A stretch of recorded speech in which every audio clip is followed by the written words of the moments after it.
Bom dia, meus irmãos da Segunda Igreja Batista em Gramacho. Aqui quem vos fala é o diácono Messias Lamin. Espero que você esteja bem neste dia.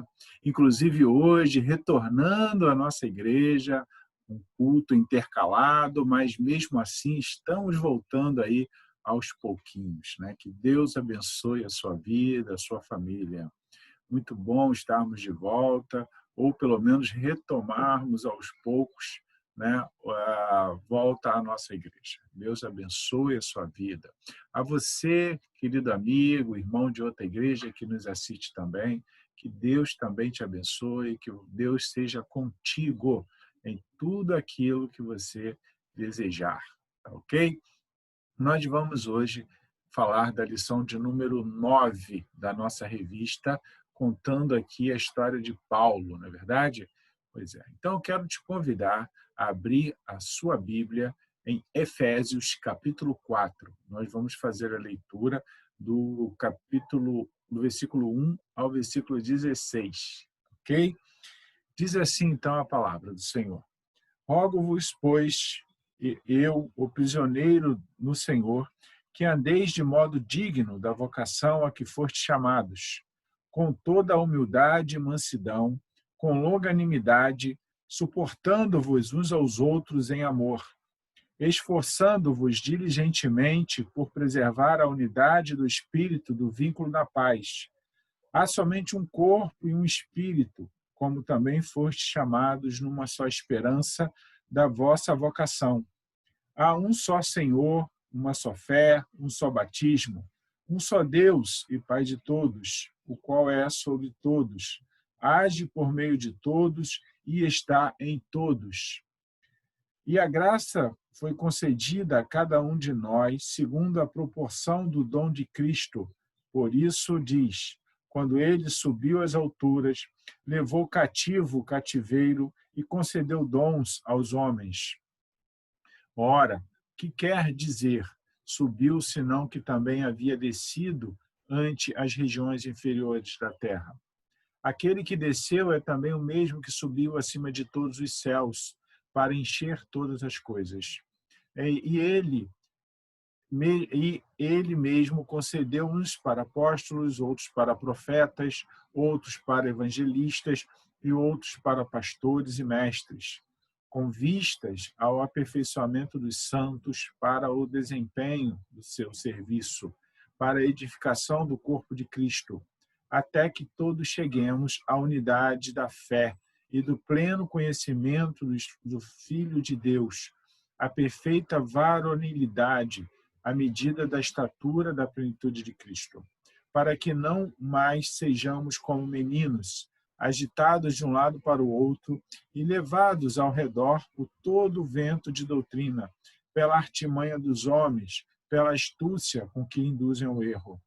Mas, seguindo a verdade, em amor, cresçamos em tudo naquele que é a cabeça, Cristo, de que todo o corpo bem ajustado e consolidado pelo auxílio de toda a junta, segundo a justa cooperação de cada parte, efetua o seu próprio aumento para a edificação de si mesmo em amor. Irmãos, a nossa lição de hoje trata exatamente sobre esse tema, né? A igreja, Cristo presente no mundo. A nossa lição de hoje fala exatamente sobre esse tema, a igreja, Cristo presente no mundo. Irmãos, não existe, como o pastor bem coloca aqui, entidade, instituição mais perseguida do que a igreja. E às vezes a gente tem a impressão que essa perseguição ela vem, muitas das vezes, das pessoas que não têm vínculo nenhum com a igreja ou das pessoas que não conhecem a Cristo. Pois é, pasmem, não. Na verdade, muitas das perseguições que as nossas igrejas sofrem vêm de pessoas de dentro da igreja, vêm de pessoas que já estudaram a palavra, estudam a palavra. E elas acabam perseguindo, levando, então, a igreja a discussões, e levando a igreja, às vezes, até a derrota, né, de alguns irmãos. Mas a igreja sempre sobreviverá, a igreja sempre será mais forte. Tem uma palavra interessante aqui do pastor, que ele fala o seguinte: a igreja tem, né, uma característica muito peculiar, muito singular, né, que é enterrar os seus coveiros. É interessante, né? Porque, na verdade, as pessoas que ficam esperando essa igreja ser destruída, elas morrem muito antes da igreja ser destruída. E isso vai acontecer sempre, porque a igreja é a igreja de Cristo, a igreja de Deus, né? E ninguém pode destruí-la, né? Ela é soberana, verdade? Pois é. Então, esse movimento, né, em que nós estamos, então, percebendo e vamos perceber ainda por muito tempo, que é as pessoas tentando, de alguma forma, atrasar, destruir, criar contendas dentro da igreja, isso não é de hoje e isso vai se perpetuar ainda, porque onde houver ser humano, pecado, sempre nós teremos esse tipo de situação, infelizmente. Mas a EBD, ela tem uma função que eu acho que também é muito importante, que é nos instruir, nos dar o conhecimento sobre a palavra de Deus e permitir que a gente possa, então, perceber, muitas das vezes, o quanto nós precisamos ser fortes para suportar, o quanto nós precisamos aprender mais de Deus para entender a Igreja de Cristo. E eu quero, então, nessa manhã, compartilhar com você essa lição que eu entendo ser extremamente importante para o nosso crescimento, para a nossa vida, para o nosso dia a dia, né? Então, Cristo amou a igreja e a si mesmo se entregou por ela. Você vai encontrar esse texto lá em Efésios 5:21. Ele amou a igreja, né? Então, e se entregou. E a igreja somos nós. Então, esta é a grande verdade. E esse contexto, né, de tudo que eu estou falando para você, meu irmão, minha irmã, é para você entender da importância da igreja na vida de todos nós. Nós estamos vivendo esse período de isolamento, esse distanciamento, e sabemos o quanto a igreja, a reunião, o encontro dos irmãos, né, quanto isso nos faz falta. E a gente quer estar junto, a gente quer, como igreja, confraternizar, a gente quer, como igreja, aprender a palavra de Deus. Mas esse também é um caminho, esse aqui é uma forma que a gente acaba tendendo, aprendendo e se instruindo um pouco mais. Então, eu quero te convidar a pensar um pouco sobre isso nessa manhã. Irmão, o que é a igreja? O que é a igreja? A gente aprendeu que igreja é um ajuntamento de pessoas com o propósito de honrar e glorificar o nome de Deus, não é verdade? A gente aprendeu isso. E o que a gente vai encontrando aqui dentro da lição, né, a grande questão é que o termo igreja ele vem se modificando ao longo dos anos. Num primeiro momento, a ideia de igreja ela vinha como o que o autor coloca aqui, né? O termo grego é eclésia, lembra? De Eclesiastes, né?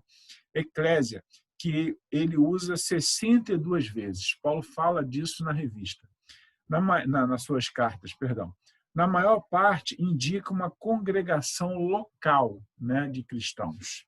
Então, nós vamos começar a observar aqui, ao longo da nossa lição, que Paulo tem uma visão sobre o que é a igreja, e isso vai sendo modificado ao longo do tempo, né? Então, os escritores do Novo Testamento sempre falavam sobre igreja, sobre eclésia, né, que era esse movimento de pessoas cristãs em um determinado local, né, naquele ambiente ali.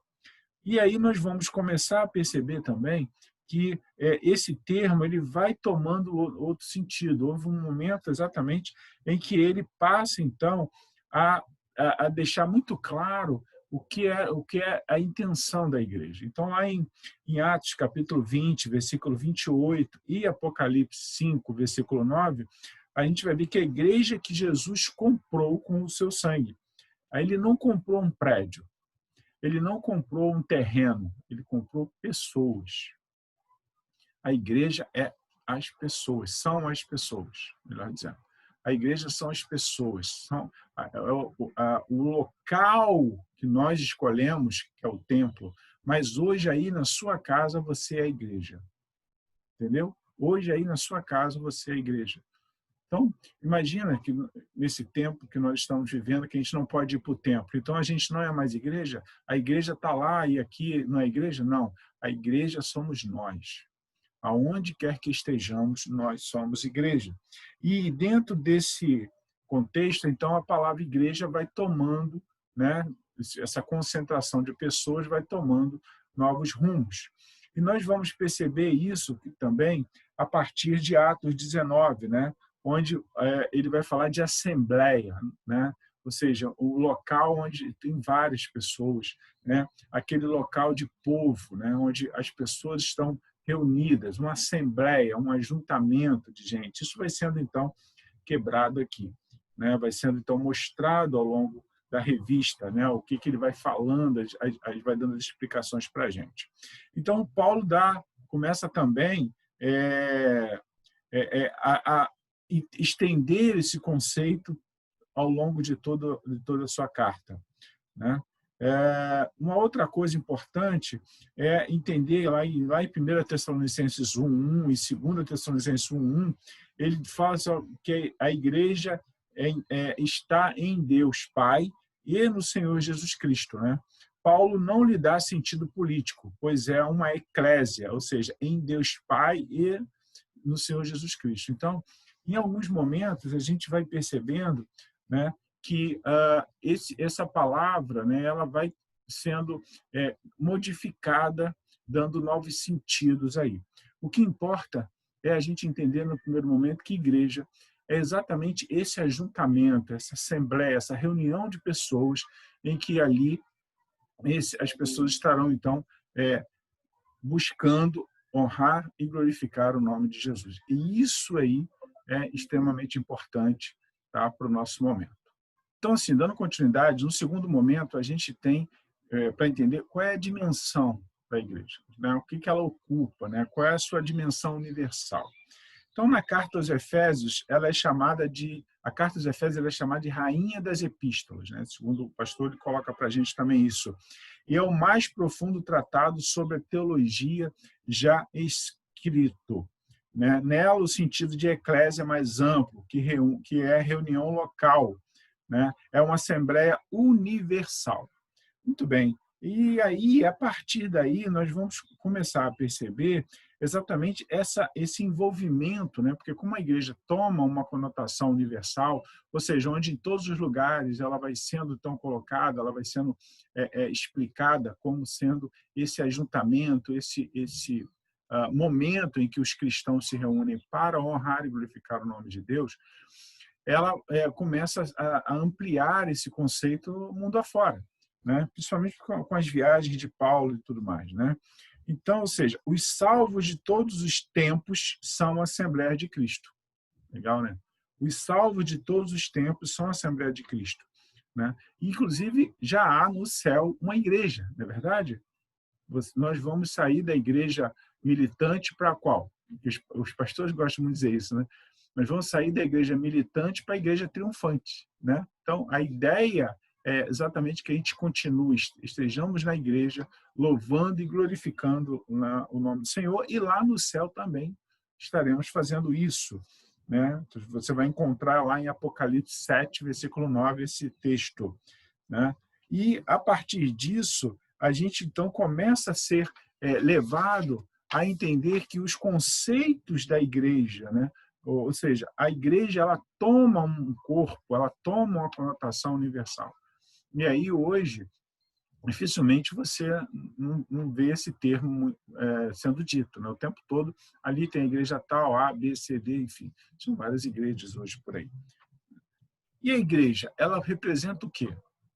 A igreja representa o corpo de Cristo. Isso mesmo, meus irmãos. A igreja representa o corpo de Cristo. Ali, na igreja, né, as pessoas estão exatamente para quê?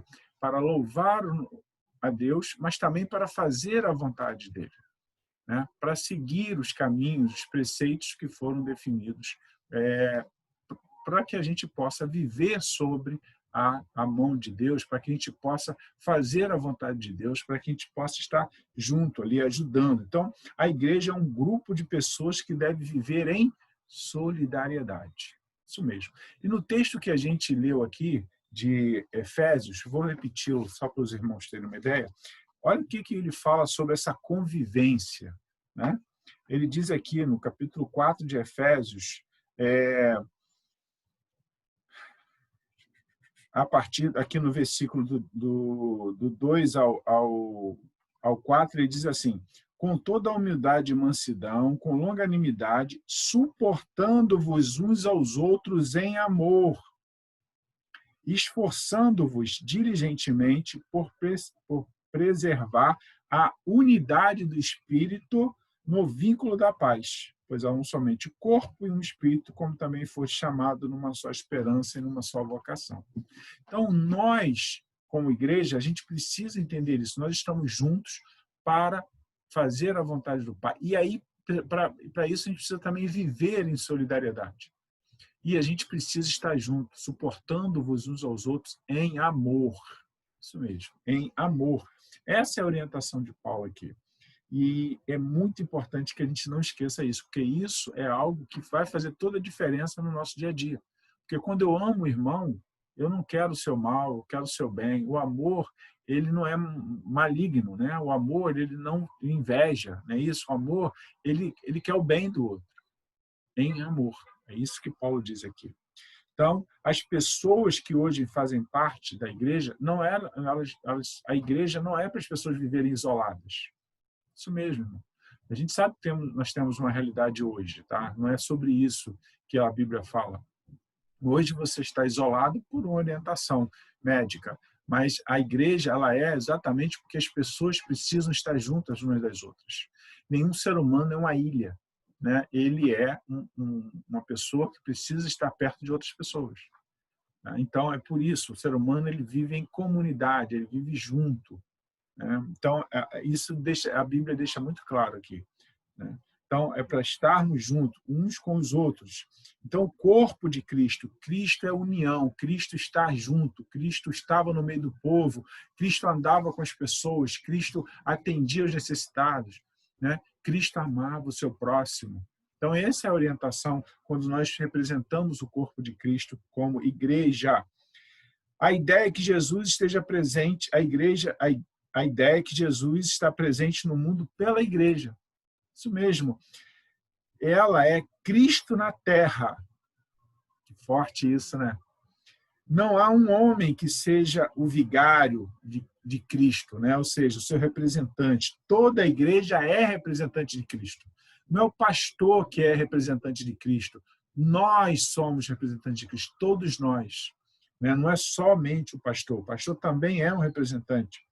Então, se Cristo está em cada crente é uma Cristo também do Pai e do Espírito Santo. Amém? Pois é. Então, é importante saber que nós somos representantes de Cristo, nós somos a igreja de Cristo, nós representamos Ele aqui na Terra. Então, isso tem que ficar muito claro na sua cabecinha. Né? Por quê? Porque às vezes as pessoas confundem primeiro igreja como sendo o templo. Nada a ver, igreja sou eu. Segundo, igreja como esse ajuntamento de pessoas como se fosse um clube. Eu vou no domingo e fico lá me confraternizando com as pessoas. Não é. A igreja é local de honrar e glorificar o nome do Senhor, é um local de estarmos juntos, é um local de nós aprendermos a palavra e é um local de nós amarmos, nós ajudarmos as outras pessoas. Esse é o local. A igreja é isso. Né? Não significa que nós não possamos nos confraternizarmos, mas o objetivo, isso é consequência. Os objetivos da igreja não são esses. O objetivo da igreja é levar a mensagem, representar a Cristo, é ajudar o próximo e amarmos uns aos outros. Esse é o objetivo da igreja e isso tem que estar muito claro na nossa cabeça o tempo todo. Né? Porque nós somos corpo de Cristo, nós somos a presença de Cristo no mundo.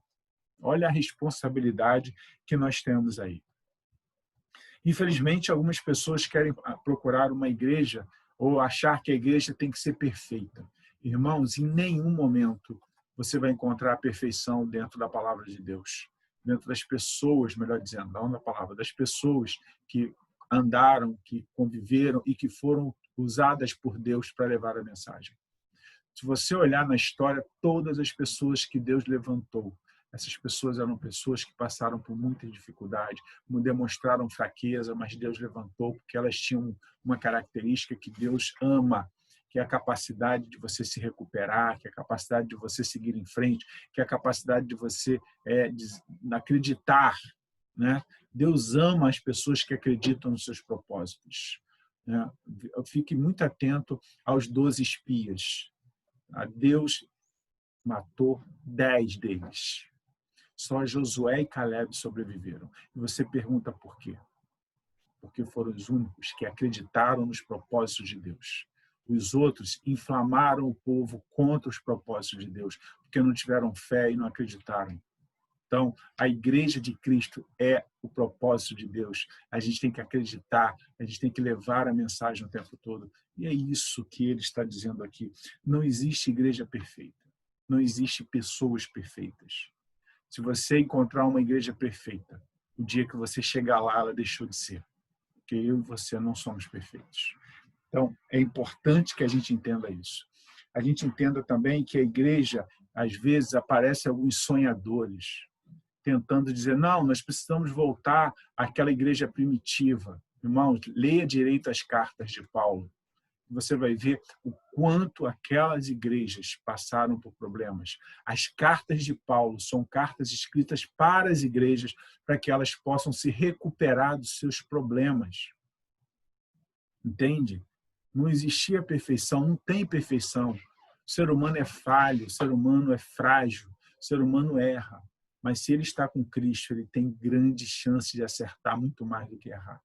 Fora o fato de ele poder ser perdoado, fora o fato de ele poder seguir em frente, fora o fato de ele ser salvo em Cristo. Então, a igreja é isso. A igreja de Cristo é isso. Não tem igreja perfeita. A gente trabalha para Deus para poder fazer as coisas da melhor forma, mas não tem perfeição, meu irmão, não tem. Então, ame a sua igreja, esteja firme e forte nela, né? Abençoe o seu irmão, abençoe o seu pastor, ore por todos eles, porque é isso que Deus espera de nós como igreja.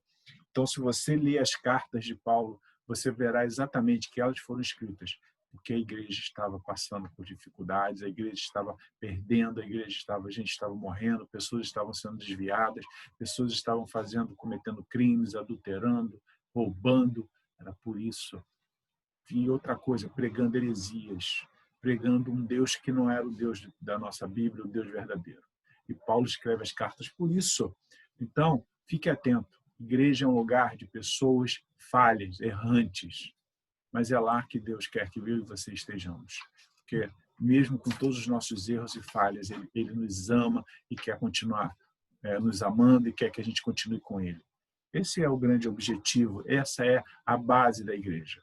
Fazer com que a gente cresça e se fortaleça cada vez mais, né? Porque é isso, a recuperação do ser humano, trazer ele de volta, né? E ali acolher, e ali ajudá-lo. Fora a própria comunidade, fora, né, os trabalhos que as igrejas têm de assistência social. Fantástico esse trabalho da nossa igreja agora, né, com a arrecadação lá das quentinhas para poder ajudar as famílias. Isso é maravilhoso. Deus ama esse comportamento. Que a gente possa sempre ter um comportamento como esse. Que é isso que Deus espera de nós. Que a gente esteja pronto para ajudá-lo ao nosso próximo. Né? Que a gente esteja pronto para apoiar o nosso próximo. Né? Então, pela graça de Deus, nós, né, todos nós somos salvos. E perdoados são também os nossos pecados, à medida em que nós, então, nos arrependemos deles. A igreja também precisa ser essa igreja, então, colaborativa, cooperativa, né? O tempo todo, né? Não dá só para a gente achar que a igreja tem que ficar me dando. Não, eu tenho que também entregar, eu também tenho que contribuir com a igreja. Então, ore pela sua igreja, ajude sua igreja financeiramente, se você pode, ajude seu irmão, esteja pronto a contribuir com ele, porque a igreja, né, é uma igreja, ela precisa ser solidária. A gente precisa amar o nosso próximo, o nosso irmão, né, suportando-vos em amor, não é isso que Paulo fala? Suportando-vos em amor. Então, a gente não adianta ficar procurando modelo por aí de perfeição. A gente tem que achar o nosso papel dentro da igreja e ali atuar sobre ela. Né? Não tem perfeição. Né? Procurar uma igreja maravilhosa, onde tudo é perfeito, não é aqui. vai ter isso lá no céu. Aqui não tem. Porque todos nós aqui estamos num mundo perdido e somos todos pecadores. A gente trabalha, a gente ora, a gente luta para se aproximar cada vez mais de Deus, e quanto mais próximo de Deus eu estiver, mais eu vou ver os meus erros, os meus pecados. Então, essa aproximação me ajuda também, melhora também a minha vida. Então, que a igreja tenha sempre esse papel e que eu e você, como igreja, a gente não possa esquecer disso. Então, essa ideia de ajuntamento, essa ideia de estar junto, essa ideia de poder juntar o povo de Deus para honrar e glorificar o nome, para reconhecer, foi a ideia de Deus, a ideia de Cristo, a ideia do Espírito Santo. Então, Deus, na sua trindade, ele reúne todos, o seu povo para poder, então, honrar e glorificar, para poder reconhecer seus erros, para poder ajudar. Esse é o papel. Então, essa foi uma ideia realmente fantástica, uma ideia que muda toda a história, a forma como a gente se encontra para poder adorar o Senhor. E essa igreja, ela um dia, ela vai deixar de existir aqui na Terra, mas a igreja não vai morrer. A igreja continua onde? No céu. Exatamente. Lá no céu. A igreja vai estar lá. Eu e você estaremos lá para honrar e glorificar o nome do Senhor.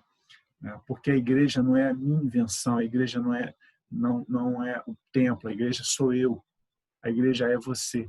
Então, nós vamos para o céu e lá nós estaremos juntos, honrando e glorificando o nome de Deus. Então, esse é um evento muito grande, onde você pode estar em família, onde você vai estar junto, aqui na terra, honrando e glorificando o nome de Deus. Então, quero muito, irmão, dizer o seguinte: a igreja é a menina dos olhos de Deus. A igreja é a noiva de Cristo. É isso? Que a igreja, ele virá para resgatar.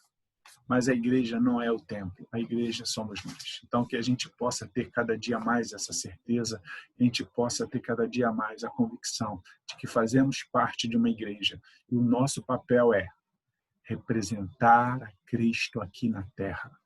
Você é um representante de Cristo aqui na terra? Pois é. Precisamos ser. E ser representante de Cristo é seguir as suas orientações, dar exemplo de vida, mostrar ao mundo que você é um servo de Deus. Você não é melhor, você é um servo de Deus. Ok? Então ame o teu próximo. Ame, porque Cristo amou. E se você tiver alguma dúvida no tratamento do teu próximo, se faça a seguinte pergunta: o que Cristo faria nessa hora? Qual seria a atitude de Cristo? E aí talvez isso te ajude a melhorar. Deus te abençoe, igreja. Deus te abençoe, família. E que tudo seja feito para a honra e glória do Senhor. Obrigado por mais essa oportunidade. Estejamos juntos. Fiquem na paz. E até a próxima.